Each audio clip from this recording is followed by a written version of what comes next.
Hola, ¿qué tal? Muy buen día.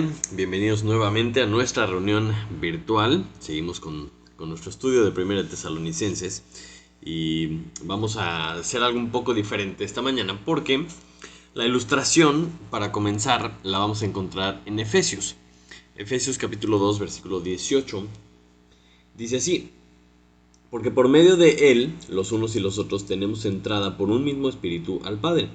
Así que ya no sois extranjeros ni advenedizos, sino conciudadanos de los santos y miembros de la familia de Dios, edificados sobre el fundamento de los apóstoles y profetas, siendo la principal piedra del ángulo Jesucristo mismo, en quien todo el edificio bien coordinado va creciendo para ser un templo santo en el Señor, en quien vosotros también sois juntamente edificados para morada de Dios en el Espíritu.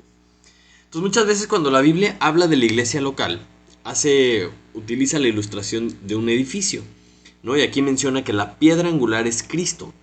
Y la piedra angular funcionaba como el fundamento, una de esas piedras enormes sobre la cual se edificaba el edificio. Antes no tenían la forma de hacer concreto, entonces buscaban una piedra grandota. Pero no solamente era el fundamento, sino que también marcaba la línea en donde tenía que ir la pared, ¿no? Donde iban a ser edificadas, o sea, los ladrillos iban a edificarse sobre esa piedra. Y dice que hemos sido edificados sobre el fundamento de los apóstoles y de los profetas, ¿no? Que es básicamente la palabra de Dios, lo que ellos nos dieron a conocer, inspirados por el Espíritu Santo. Y ese edificio somos nosotros que, como dice aquí, bien coordinados, vamos edificando, nos vamos creciendo con esta secuencia, ¿no? De que vamos construyendo hacia arriba y en línea con lo que marcó Jesucristo. Y dice, ¿para qué? Para ser un templo santo en el Señor, juntamente edificados para morada de Dios en el Espíritu. Entonces, para poder entender lo que vamos a hablar esta mañana, debemos vernos como un edificio, ¿no? Todos juntos, en donde habita Dios, literalmente, ¿no? Y entonces, si entendemos esto, tenemos una responsabilidad tremenda en cuanto a cómo está ese edificio, cómo está esa pared de la que somos parte cada uno de nosotros. Porque no es el edificio en donde nos reunimos cada domingo, sino que somos nosotros. Y nosotros somos santos en Él. Es decir, gracias a Él y por Él y para Él somos apartados para que seamos especiales, porque Él habita en nosotros y Él es el que nos hace especiales. Y no solo eso, sino que también nos da una función. Entonces, a lo mejor hacia afuera de la pared somos un pequeño tabique, ¿no? Pero todos juntos formamos a lo mejor una pared, ¿no? Y esa pared tiene que estar bien alineada con la piedra angular, ¿no? Y somos especiales porque Dios mora dentro de nosotros. Entonces, este tipo de proceso de edificación, este proceso de construcción, es algo interesante si lo entendemos que como iglesia, ¿no? Cada uno de nosotros formamos parte de este edificio. Y es nuestra responsabilidad supervisar o estar al pendiente de que la pared se va edificando de una forma derecha, en línea y fundamentada sobre la piedra angular. Entonces, vamos a leer el pasaje esta mañana, 1 Tesalonicenses capítulo 5, versículo 14. Acompáñame por favor. Y dice así la palabra de Dios. También os rogamos, hermanos, que amonestéis a los ociosos, que alentéis a los de poco ánimo, que sostengáis a los débiles, que seáis pacientes para con todos. Mirad que ninguno pague a otro mal por mal. Antes seguid siempre lo bueno, unos para con otros y para con todos. Hasta ahí vamos a leer esta mañana. Padre Santo, te damos muchas gracias esta mañana porque podemos seguir este estudio, Señor. Te damos gracias por todo lo que nos has enseñado, Señor, y te pedimos que nos ayudes a seguir cumpliendo lo que nos vas mostrando, Señor. Te pedimos esta mañana, por favor, que tú pongas en nosotros el querer como el hacer por tu buena voluntad, Señor. Que todo lo que tú tengas para nosotros esta mañana, Señor, conecte con nuestro espíritu, con nuestra mente, con nuestro deseo de servirte más, Señor, y que podamos ser eh, pues más como tú quieres que seamos, Señor. Te lo pedimos en el nombre de Jesús. Amén. Muy bien. Entonces, la semana pasada hablábamos de la importancia que tiene estimar a las personas que se dedican a la obra, ¿no? Y estas personas son de gran estima porque nosotros valoramos la obra, debemos de valorar la obra, por lo tanto valoramos a aquellos que la están haciendo. Pero si valoramos la obra, vamos a trabajar en ella, vamos a estar haciendo lo que nos corresponde a cada uno de nosotros. Esto es lo que Dios nos ha mandado a hacer, y esto es hacer discípulos. En donde sea que estemos, en el nivel que estemos, estamos involucrados en hacer discípulos, porque estamos aportando para la obra. Todos los miembros del cuerpo de Cristo tienen que estar aportando para la obra, porque si no, seríamos como un parásito, ¿no? Veíamos la semana pasada. Esos parásitos que viven del cuerpo, pero que no aportan nada. Entonces, esta mañana vamos a ver unos puntos a lo mejor un poquito más específicos en cuanto a lo que implica hacer discípulos. ¿Qué significa este proceso, ¿no? Cosas, y vamos a ver cosas que debemos de esperar, algunas cosas que vamos a tener que afrontar al ser parte del cuerpo. Y si seguimos en esta ilustración de ser parte del edificio, vamos a poderlo traducir en el día a día cómo se ve esto. Entonces, en este pasaje que leímos esta mañana, tenemos que notar que Pablo le sigue hablando a los hermanos. No solamente le está hablando al liderazgo, a los pastores, está hablándole a los hermanos. Por eso empieza diciendo también os rogamos, porque en el versículo 12 les había dicho, os rogamos hermanos que reconozcan a los que trabajan entre vosotros y os presiden y os amonestan. ¿No? Estaba hablándole a los hermanos y aquí continúa hablándole a los hermanos.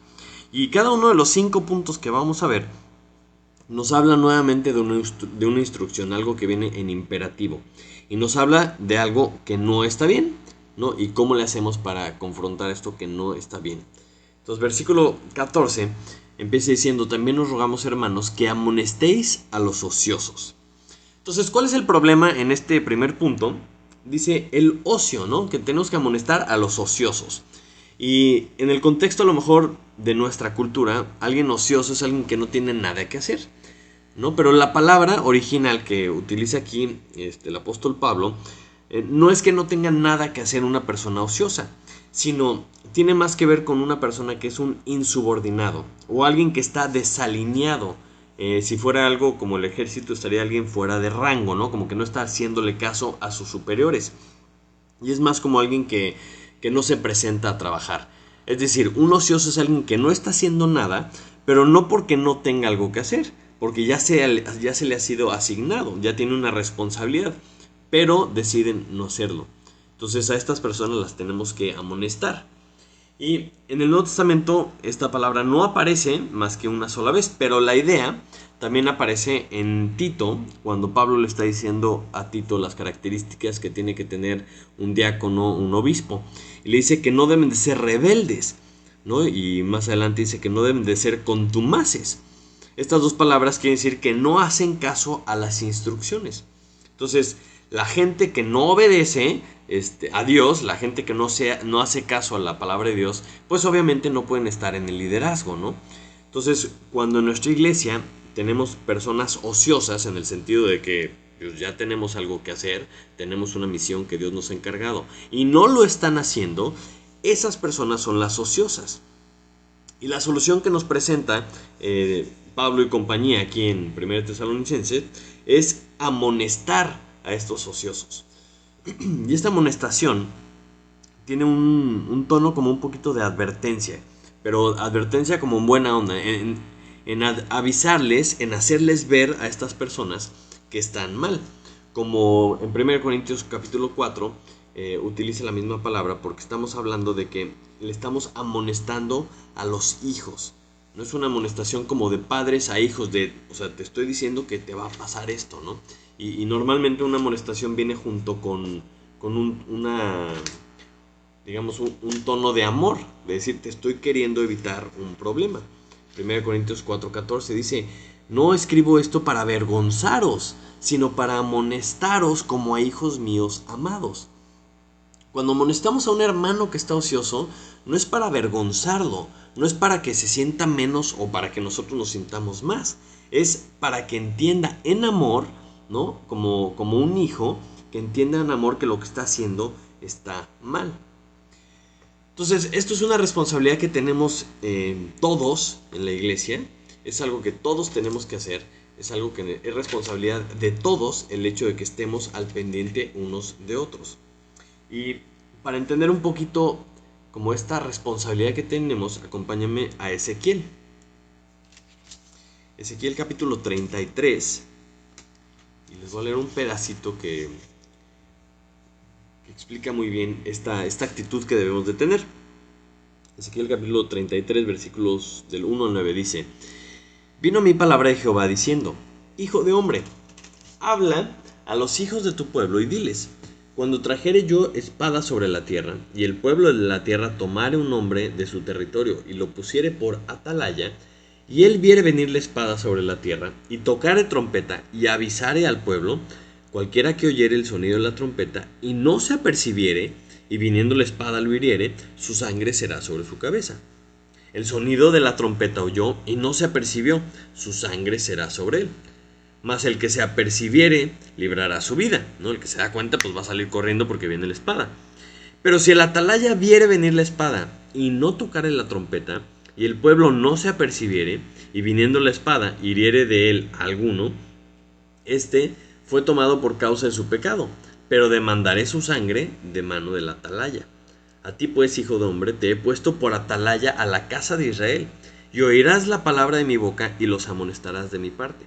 Cuando yo dijera al impío: impío, de cierto morirás, si tú no hablares para que se guardare el impío de su camino, el impío morirá por su pecado, pero su sangre yo la demandaré de tu mano. Y si tú avisares al impío de su camino para que se apartare de él, y él no se apartare de su camino, él morirá por su pecado, pero tú le librarás tu vida. Entonces, esto de los atalayas, estas personas que estaban a lo mejor en un muro o en un monte, viendo hacia el horizonte, viendo en caso de que viniera alguien, ¿no?, a atacar al pueblo, a atacar a la ciudad, su responsabilidad era estar al pendiente de que nadie atacara. Y si alguien viniera, era su obligación tocar la trompeta, avisarle para que todo el mundo se preparara y pudiera estar al pendiente, ¿verdad? Y pudiera librar su vida. Y dice que aquellas personas que, o sea, como él, como el profeta, que escuchara la voz de Dios, era su responsabilidad decirle a la gente, decirle a los impíos cuál era su pecado para ver si lo dejaban, para ver si se arrepentían. Entonces, si nosotros nos advertimos unos a otros en nuestra vida acerca de lo que estamos viendo conforme a la palabra de Dios, y la persona reacciona, la persona cambia, perfecto, ¿no? Porque es el objetivo, que no caigamos en ese pecado, que no nos alejemos de Dios. Pero si tú ves algo que está pasando, ¿no?, y no lo dices, es como esta ilustración que acabamos de leer, ¿no? Es responsabilidad de todos hacernos ver cuando alguno de nosotros estamos mal o estamos haciendo algo en contra de Dios. Entonces, no es que la atalaya esté por encima del pueblo, sino que tenía una función muy específica. Y cualquiera que conoce la palabra de Dios y ve que alguna persona está haciendo algo indebido, incorrecto delante de Dios, eso es su responsabilidad decirle. Entonces imagínate que la atalaya está tocando la trompeta y está diciendo: ¡hey, tengan cuidado, viene el peligro! Y la gente que está recibiendo la amonestación se pusiera en una actitud desafiante, ¿no? De decir: ¿quién te crees tú para andarme diciendo, ¿no? O sea, ¿qué te crees mejor que yo? A ver, no. O sea, la atalaya está viendo el peligro. Está viendo algo que está poniendo en peligro tu vida incluso, ¿no? Y la persona, lo que estamos buscando cuando estamos avisándole a alguien que está haciendo algo mal, pues es precisamente que no vaya a acabar muerto, que no vaya a destruir su vida, que está haciendo algo que está alejando de Dios. Pero vivimos en una cultura en que todo respetamos, ¿no? Todo tienes que respetar. Nadie te puede decir absolutamente nada porque lo toman como una falta de respeto. Respetamos todo, pero amamos poco. Amamos poco a las personas porque no nos importa su bienestar delante de Dios, su bienestar en su familia, su bienestar en la comunidad. O sea, amamos muy poco. Y es un poco esta actitud de te respeto tanto, ¿no? Te respeto tanto que no me importa que te mates, ¿no? O sea, no te voy a decir absolutamente nada en tu vida con tal de no ofenderte. Y eso yo lo veo como una falta de amor. y una falta de responsabilidad delante de Dios cuando vemos que algo no está bien. Entonces, cuando una persona conoce su responsabilidad y no la está llevando a cabo, es una persona ociosa. Y esas personas, como dice este pasaje, las tenemos que amonestar. Las tenemos que amonestar, aguas, porque lo que estás haciendo no está bien delante de Dios. Y esa es la solución. Y en segundo lugar, nuestro pasaje esta mañana dice que amonestéis a los ociosos. Y después dice que alentéis a los de poco ánimo. Entonces leemos muchas veces estos pasajes y decimos, ay, sí, yo hoy amanecí un poco desanimado, ¿no?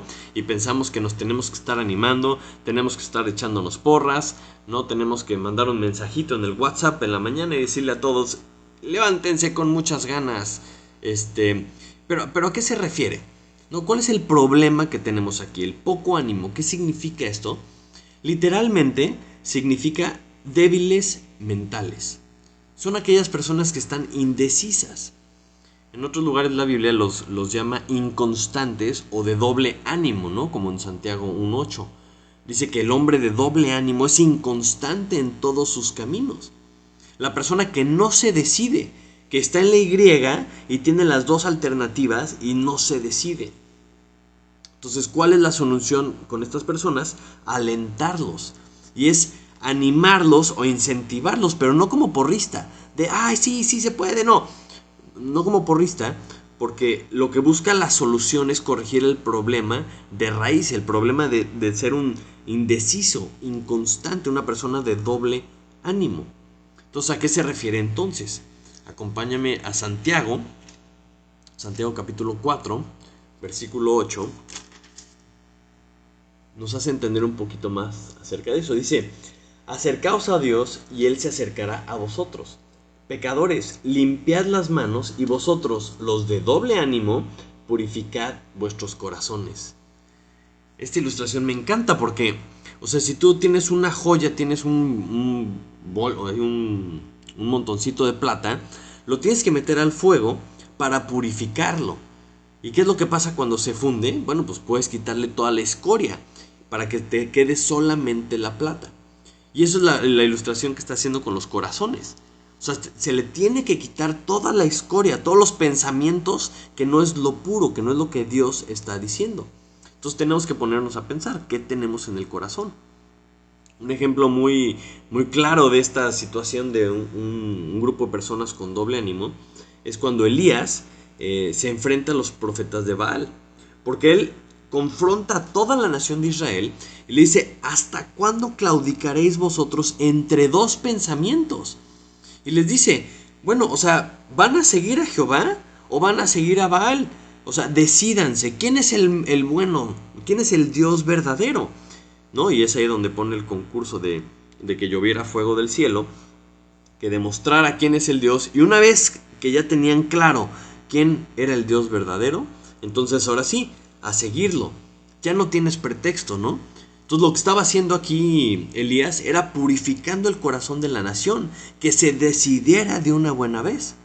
Entonces, cuando nosotros estamos así en la vida, cuando estamos indecisos, cuando vemos lo que Dios dice, cuando vemos quién es Dios y cuando vemos el mundo, nuestra carne, nuestros proyectos o lo que sea, y no nos decidimos, la solución a ese problema es animarnos unos a otros, animarnos a purificar nuestros corazones. Así, decídete de una buena vez.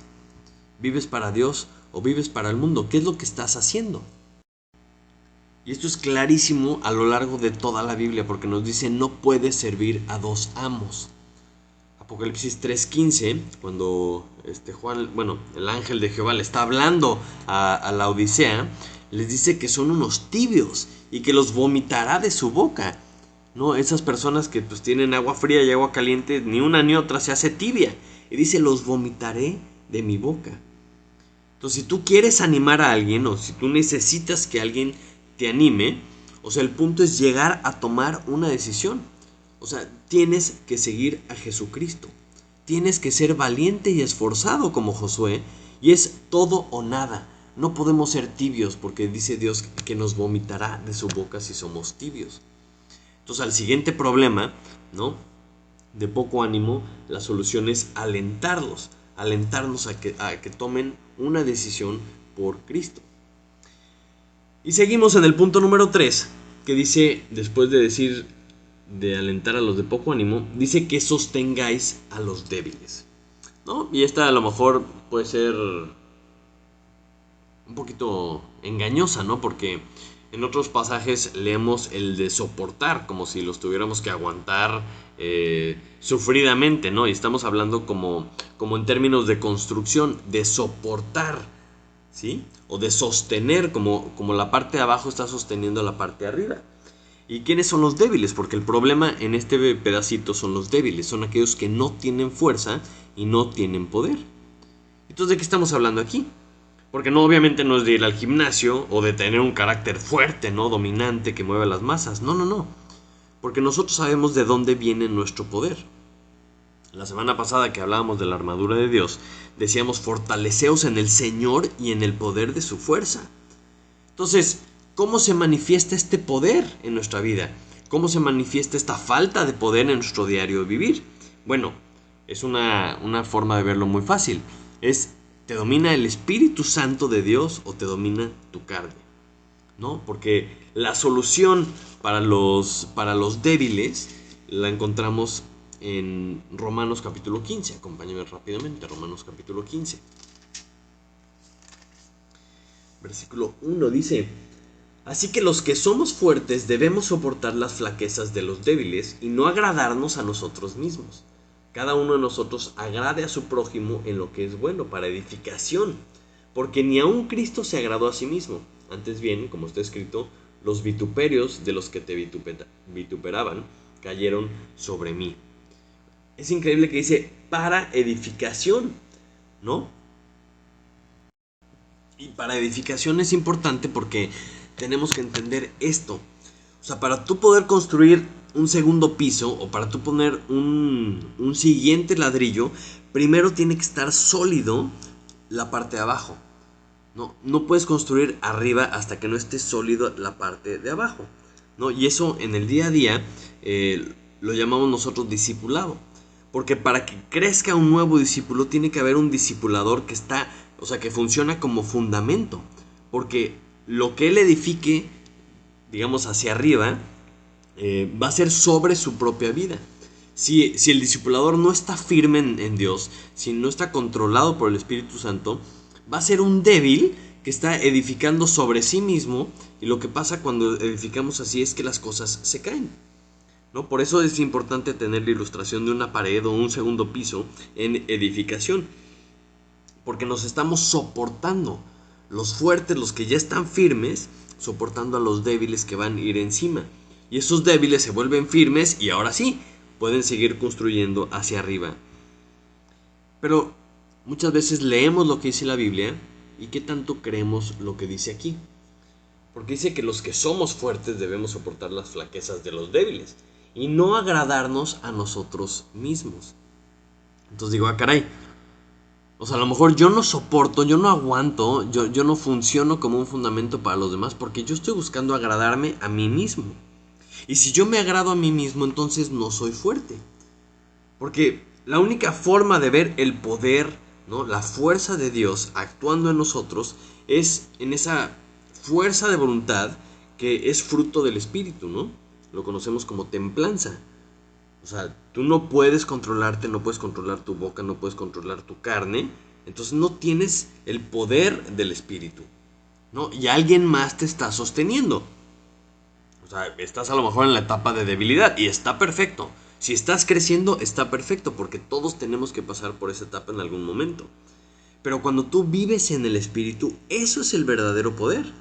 O sea, no es un poder político, no es un poder de convencimiento, o no es un poder que viene con un puesto, una designación, ¿no? Y no es poder sobre otras personas, porque estamos hablando de edificar el cuerpo, de generación en generación, entendiendo que cada uno de nosotros fungimos como un ladrillito, y el ladrillo empieza de abajo y va creciendo hacia arriba, y la parte de abajo tiene que estar firme. O sea, y tú puedes empezar en un edificio gigante, a lo mejor en el piso 54, y para tú ver, o sea, cómo está, qué tan sólido está el edificio, siempre acabas yendo hacia abajo a ver qué tan bien y qué tan derechito está el edificio. Si ese edificio está mal, ¿no? Si está edificado, si está chueco alguno de los ladrillos que no están en línea con el fundamento y siguen edificando hacia arriba, pues desde el punto en donde está chueco, desde el punto en donde ya no está en línea, desde ese punto hacia arriba se puede caer en cualquier momento porque ya está frágil esa edificación. Entonces siempre necesitamos hermanos que nos ayuden, que nos estén soportando hasta que nosotros estemos firmes, ¿no? Y tenemos en la vida diaria, digámoslo así, tenemos que contar con hermanos que nos están ayudando en nuestras áreas de flaquezas, en nuestros problemas. Porque normalmente leemos estas listas y pensamos, bueno, pues claro, o sea, yo soy el fuerte. Casi nunca pensamos, claro, yo soy el rebelde. Oye, híjole, yo soy el doble ánimo. O a lo mejor yo soy el débil. No, casi siempre nos ponemos del lado de los maduros, de los fuertes, de los que están amonestando. Y a lo mejor, por ese tipo de actitudes que todos tenemos, a lo mejor por eso, nuestro pasaje esta mañana continúa diciendo lo que sigue. Dice el versículo 14, que sostengáis a los débiles, y luego dice, que seáis pacientes para con todos. Y dices, ¿cómo que para con todos? Conmigo no tiene que ser paciente la gente. No, hombre, si yo soy de los fuertes, de los tipazos, de los que no tengo ningún tipo de problema. Pero aquí dice que tenemos que ser paciente para con todos, para que todos nosotros nos ubiquemos. Porque todos estamos en el proceso de crecimiento. Todos vamos creciendo hasta que lleguemos a la estatura del varón perfecto. Porque todos hemos estado, ¿no?, del lado de los débiles, del lado de los indecisos, del lado de los rebeldes, en diferentes etapas de nuestra vida. El chiste es irlas pasando. Por eso los que ya pasaron esas etapas deben ayudar a los que la están pasando y ser paciente con ellos, ¿no? Como seguramente alguien fue paciente contigo, si tú estás sosteniendo a alguien, así tienes que ser paciente con ellos. Entonces, esto es un ciclo que ayuda a la edificación del cuerpo. Y todos lo tenemos que entender. Aquí no es una cuestión de autoestima, aquí no es una cuestión de quién es más importante, todos somos ladrillos, pero tenemos que entender en qué etapa estamos. A lo mejor entre ladrillo y ladrillo todavía no cuaja bien el cemento, ¿verdad? Entonces hay que esperar a que estemos sólidos, para una vez que estemos sólidos, ahora sí, seguir edificando sobre ese tabiquito. Y por eso tenemos, una de las características del fruto del Espíritu es la paciencia. Porque es una de las principales maneras en las que podemos mostrar amor. Si leemos todo el capítulo 1 Corintios 13, ¿no?, dice que el amor es sufrido. Y luego dice, todo lo sufre, todo lo cree, todo lo espera, todo lo soporta. Ese es el amor verdadero. Entonces la falta de paciencia es una muestra de que hemos emitido un juicio hacia la persona y no los estamos amando. Esa falta de paciencia demuestra nuestra falta de amor. Acompáñame a Colosenses capítulo 3. Colosenses capítulo 3, versículo 12. Dice así: Vestíos pues como escogidos de Dios, santos y amados, de entrañable misericordia, de benignidad, de humildad, de mansedumbre, de paciencia. Y es que la paciencia, la mansedumbre, ¿no?, son una de las principales cualidades que nosotros deberíamos atesorar de Dios. O sea, porque este pasaje está dirigido a los hermanos. Entonces tenemos que ser pacientes unos con otros.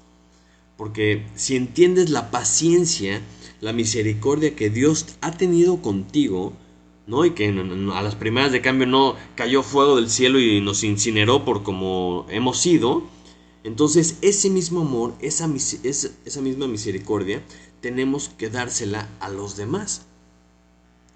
Porque Él nos dio, por su paciencia y su misericordia, la oportunidad de que llegáramos a conocerlo. Y a lo mejor nosotros le tenemos que extender esa misma paciencia y esa misma misericordia hacia los demás. Por eso dice, de la manera que Cristo os perdonó, igual nosotros tenemos que perdonar a los demás. Porque en el momento que tú no eres paciente, estás emitiendo un juicio, ¿no? Y estás llegando al punto en donde yo ya no soporto más a esta persona. Ya no soporto. Y normalmente cuando emitimos un juicio, que se nota por nuestra falta de paciencia, lo que sigue es tomar acción, ¿no? Tomar acción contra el mal que esa persona nos está haciendo. El versículo 15 esta mañana dice: mirad que ninguno pague a otro mal por mal. Después de decir que seamos pacientes con todos, dice: aguas, ¿no? Que nadie pague a otro mal por mal. Y es interesante porque si leemos correctamente está diciendo que vamos a recibir males. O sea, no estamos diciendo que pagues mal por bien. Está diciendo que no paguemos mal por mal, dándonos a entender que que vamos a recibir mal. Entonces, si recibimos un mal, ¿no? Hasta cierto punto sería justificable, pues que paguemos mal. Pero está diciendo: ninguno pague mal con mal. Y nos podemos ir hasta atrás, hasta Levítico capítulo 19. Y dice que no nos vengaremos de nadie. Y dice que amarás a tu prójimo como a ti mismo. Y en 1 Samuel capítulo 24, cuando Saúl está persiguiendo a David, ¿no? Y tiene la oportunidad de matarlo, ¿no? Dios, ¿no? Le dicen sus amigos: Dios te lo ha dado en las manos, ¿no? Y grita David y dice: de los impíos saldrá impiedad. Como diciendo: yo no soy impío. Yo no voy a matar a Saúl aunque sea mi enemigo. ¿Por qué? Porque él temía a Dios y él estaba haciendo lo correcto.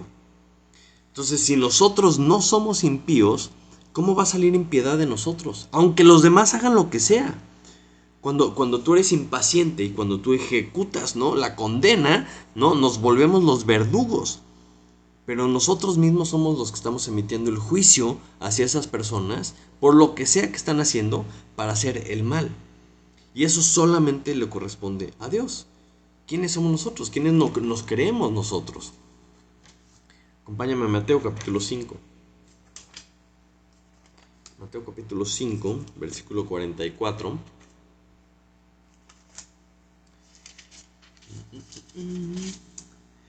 Dice así: pero yo os digo, amad a vuestros enemigos, bendecid a los que os maldicen, haced bien a los que os aborrecen, y orad por los que os ultrajan y os persiguen, para que seáis hijos de vuestro Padre que está en los cielos, que hace salir el sol sobre malos y buenos, y que hace llover sobre justos e injustos. Lo que está diciendo aquí Cristo es que si somos hijos de Dios tenemos que actuar como Él, que hace bien aunque no te lo merezcas. Y nosotros muchas veces juzgamos más fuerte que Dios mismo. O sea, somos hijos de Dios. Y la gracia de Dios, la gracia que Dios nos dio, no depende de lo que nosotros hicimos. Y lo que nosotros hacemos y cómo nosotros actuamos no debe depender de cómo actúan los demás. Porque entonces es una actitud, es una forma de ser dependiente de un tercero. Y nosotros tenemos que ser hijos de Dios y actuar como hijos de Dios, independientemente de lo que hagan los demás. Esa es la clave para ser paciente, esa es la clave para no actuar, para no pagar mal con mal. Y nuestro pasaje termina ahí diciendo: seguid lo bueno. No dice seguid lo bueno. Antes, seguid siempre lo bueno, unos para con otros y para con todos. O sea, es decir, como estaba hablándole a los hermanos, es entre ustedes siempre siguen lo bueno. Pero no solo entre nosotros, que a veces es más fácil porque somos familia, porque nos conocemos, porque a lo mejor nos damos más chance, ¿no? No, tenemos que seguir lo bueno siempre, con los de adentro y con los de afuera, porque eso va a tener un impacto mayor en toda la gente que nos rodea. Acompáñame a Romanos 14, 19. Romanos 14, 19 dice: así que sigamos lo que contribuye a la paz y a la mutua edificación. Nuevamente vemos, ¿no?, el apóstol Pablo, nuestro Dios, hablando hacia todos los que estamos leyendo, diciendo que tenemos que seguir las cosas que promueven la mutua edificación, ¿no?, enfocados en que somos un edificio para Dios, ¿no?, y que todas partes, ¿no?, todos somos parte de lo mismo. Y por eso me interesas. Y por eso te debo de interesar. Por eso estamos al pendiente unos de otros. Porque entendemos que sin nosotros no somos pared. Si no estamos unidos, si no estamos sólidos, si no estamos bien fundamentados en Cristo, somos un ladrillo tirado por ahí. Si no somos parte del templo de Dios, si no somos parte de la iglesia, del cuerpo de Cristo, somos un tabique tirado por la calle. Y tenemos que entender que esto no es algo que podamos hacer solos. Acompáñame a Filipenses 4. Si tenemos alguna duda, ¿no? De a qué se refiere con lo bueno. Bueno, es que yo no sé cómo se define lo bueno, o a qué se refiere con que siempre sigamos lo bueno. Eso está muy difícil. A ver, Filipenses 4, versículo 8 dice: por lo demás, hermanos, todo lo que es verdadero, todo lo honesto, todo lo justo, todo lo puro, todo lo amable, todo lo que es de buen nombre, si hay virtud alguna, si algo digno de alabanza, en esto pensad. Lo que aprendisteis y recibisteis y oísteis y visteis en mí, esto haced, y el Dios de paz estará con vosotros. Si tienes alguna duda de qué significa seguir lo bueno siempre, saca tu lista Filipenses 4:8 y di: estoy hablando de esto, estoy pensando en esto, estoy haciendo algo que favorece a esto, sí o no. Porque entonces, si lo hacemos, el Dios de paz estará con vosotros. Y es increíble, ¿no?, que tengamos ejemplos en nuestras vidas, empezando por las Escrituras, todas las personas que vivieron una vida santificada para Dios, que nos dejaron su ejemplo, y podemos leer y decir: lo que aprendimos y recibimos y oímos y vimos de ellos, eso es lo que tenemos que hacer. O sea, si no tuviéramos ningún ejemplo en nuestra vida, tendríamos la palabra de Dios como ejemplo. Todas las personas que ya fueron ejemplo para que nosotros los sigamos, empezando por Jesucristo mismo, que es la piedra angular. Y es que no podemos dejar de pensar, no podemos dejar de tener presente que somos parte del edificio. Dice que todos juntos somos el templo de Dios. Y esa piedra angular no solo sostiene al edificio, sino que marca la línea, ¿no?, para que la pared se vaya construyendo y con el tiempo se convierta en el edificio. Pero lo primero que tienes que hacer como ladrillito, si tú quieres ser parte de él, es estar sobre él. Y por eso Jesús prometió enviar un consolador, ¿no?, que era el Espíritu Santo. Dice que cuando viniera el Espíritu Santo iba a vivir en los corazones de todos aquellos que creemos en él. Entonces, si tú crees en Jesucristo, eres hecho hijo de Dios y formas parte de este edificio. A lo mejor tú piensas que eres solo un ladrillito que no vale nada, pero si ese ladrillito lo pones en una pared de un templo espectacular en donde mora Dios, entonces ese ladrillito tiene ahora propósito. Tiene ahora, o sea, es parte de algo mucho más grande que sí mismo, que un ladrillito solito nunca podría lograr. Ahora es parte del cuerpo de Cristo. Y una vez que formas parte del templo, que formas parte de la familia de Dios, ese ladrillito, cada uno de nosotros, no puede estar desalineado. O sea, tiene que estar perfectamente colocado en línea con Jesucristo. Y Él, como nuestro Señor, es quien marca la línea.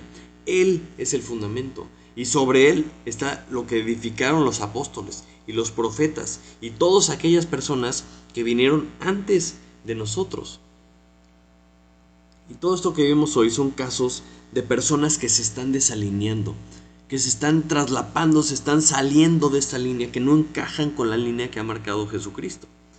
Todos aquellos que son insubordinados, desalineados, rebeldes, ¿no? Las personas de doble ánimo, débiles mentales, que son indecisos. Aquellas personas que no tienen la fuerza, el poder de Jesucristo, del Espíritu en sus vidas, esos débiles, ¿no? O las personas que son impacientes o hacedores de males. Entonces todos somos así, a veces. Algunos seguimos siendo, algunos ya se nos quitó, pero, o sea, es importantísimo y por eso es tan necesario que también cada vez seamos más vigilantes, seamos más atalayas, que están al pendiente unos de otros, que nos estamos ayudando, que si estoy viendo algo en tu vida que te va a llevar a un problema, te lo diga porque te amo. Que si tú estás viendo algo que estás viendo en mi vida que me va a llevar a tener un problema, que me lo digas porque me amas. Porque entiendes que eres parte, ¿no? Eres parte de la pared y la pared no puede estar chueca. Tenemos que alentarnos unos a otros. Tenemos que ser fuertes, tratar de llegar a ser fuertes para poder soportar a los débiles en lo que ellos llegan a ser fuertes. Y para poder hacer todo esto tenemos que ser pacientes y amorosos, haciendo el bien unos para con otros y para con todos. Porque es nuestra responsabilidad mantener la edificación, ¿no? Mantener la edificación del cuerpo de Cristo y que se mantenga sobre la línea, sobre el fundamento de lo que enseñó Cristo a los apóstoles, a los profetas. Si nosotros permitimos que los tabiques se vayan saliendo de línea, tarde o temprano se va a caer la pared. Desde ese ladrillo que empezó a edificarse chueco, se va a caer la pared y vamos a perder tiempo, vamos a quedar mal, se va a ver afectada la imagen de nuestro Señor Jesucristo. Y debemos entender que cada uno de nosotros somos esos tabiques y que no funcionamos a menos de que estemos bien pegaditos, que estemos todos bien alineados y bien fundamentados sobre Cristo. Y para poder llegar al punto en donde estemos lo suficientemente cómodos como una familia, en donde nos podemos decir con todo amor y con toda paciencia entre nosotros: hey, estás chueco, enderézate, te estás saliendo de la línea, ¿no? Hasta que no lleguemos a esa comodidad en donde no estamos juzgando, sino que entendemos que si tú te alineas, nos afectas a todos. Y si yo me desalineo, afecto a todos. Hasta que no lleguemos a eso, no vamos a ser el templo que Dios quiere que seamos. Porque Dios quiere que seamos un grupo de personas tan espectacular, tan increíble, ¿no? Como la función que tenía el templo de Salomón. Algo tan espectacular que la gente, tenga ganas de venir y decir: ¿qué está pasando aquí? Y entendemos que no es un edificio físico, sino que son nuestras vidas alineadas a Jesucristo, emanando la luz de Jesús. Porque no se trata de ladrillo, no se trata de nuestra vida, se trata de lo que podemos lograr estando en Él. Y si nos ayudamos, si estamos haciendo todo lo que acabamos de ver hoy, entonces vamos a tener unidad, vamos a fungir como el cuerpo de Cristo, como Dios quiere que seamos. Porque el objetivo es hacer la voluntad de Dios, cumplir el plan y el propósito de Dios. Y esto no lo vamos a lograr hasta que no entendamos que tenemos que trabajar como un cuerpo, como una unidad, como un edificio que está fungiendo los propósitos de nuestro Señor Jesucristo. Vamos a orar. Padre Santo, te doy muchísimas gracias por tu palabra, Señor. Te doy gracias porque no dejas una enseñanza, Señor, en un nivel en el que no podemos entender, sino que lo llevas a un nivel práctico, Señor. En que nos dices problemas específicos y soluciones específicas, Señor. Te pido por favor que si alguno de nosotros identificamos que estamos siendo rebeldes, Señor, que estamos ociosos sin hacer lo que tú nos has mandado, que si tú nos haces ver, Señor, que tenemos doble ánimo, que estamos indecisos en seguirte a ti, Señor, o que no tenemos la fuerza para dejar el pecado o para alguna de estas cosas, Señor, te pido por favor que levantes hermanos entre nosotros que nos ayuden, que le ayuden al Espíritu Santo, Señor, que tú utilizas para darnos convicción, para que nos animen, para que nos apoyen, para que nos soporten, para que sean pacientes con nosotros y nos ayuden a ir cambiando, Señor. Te pido que esta sea una iglesia en donde todos estamos haciendo nuestra parte, reconociendo cuando tenemos que alinearnos y ayudando a los demás, Señor, a alinearse cuando algo esté chueco, Señor. Te pido por favor que podamos hacer esto, que podamos lograr esto para tu gloria y tu honra, Señor. Para servir como un cuerpo que sirve para ti, que te sirve a ti, Señor, y que cumple con los objetivos que tú tienes para cada uno de nosotros. Te lo pedimos en el precioso nombre de tu Hijo Jesús. Amén. Amén, pues muchísimas gracias. Espero que tengas una excelente semana. Nos vemos en las reuniones o nos vemos, si Dios quiere, el próximo domingo. Que Dios te bendiga y hasta la próxima.